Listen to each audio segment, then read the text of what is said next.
வரக்கூடிய பட்ஜெட் கூட்டத்தொடரில் ஜிஎஸ்டியில் உள்ள பல்வேறு குளறுபடிகளை நீக்க வேண்டும் என ஆடிட்டர்கள் மற்றும் வணிகர்கள் வலியுறுத்தியுள்ளனர்.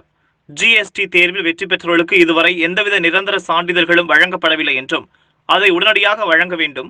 வரி ஆலோசகர்களுக்கு என்று தனியாக நலவாரியம் மத்திய அரசு அமைத்து தர வேண்டும். ஒவ்வொரு ஜிஎஸ்டி கவுன்சில் கூட்டத்திற்கும் முன்பாக வரி ஆலோசகர்களிடம் நடைமுறை சிக்கல்கள் தீர்வுகள் குறித்து ஆலோசிக்க வேண்டும்.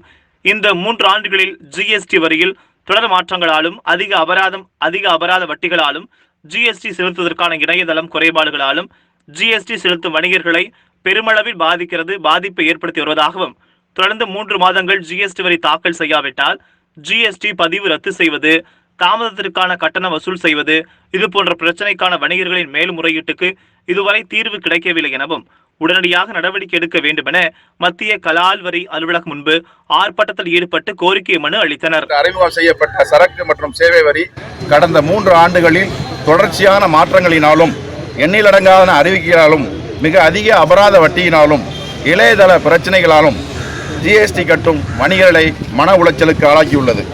தொடர்ந்து 3 மாதங்கள் ஜிஎஸ்டி படிவம் தாக்கல் செய்யவிட்டால் ஜிஎஸ்டி பதிவு ரத்து செய்யப்படுவது மற்றும் 10,000 ரூபாய் தாமத கட்டணம் வசூலிப்பது, வணிகர்களின் மேல்முறையீட்டிற்கும் உரிய நிவாரணங்கள் கிடைப்பதில்லை போன்ற காரணங்களை களைய மத்திய அரசு ஆவண செய்ய வேண்டும் என்று கேட்டுக்கொள்கின்றேன். ஜிஎஸ்டி பதிவினை ரத்து செய்வது மற்றும் அபராத வட்டி, தாமத கட்டணம் ஆகியவற்றை முழுவதுமாக கைவிட வேண்டும்.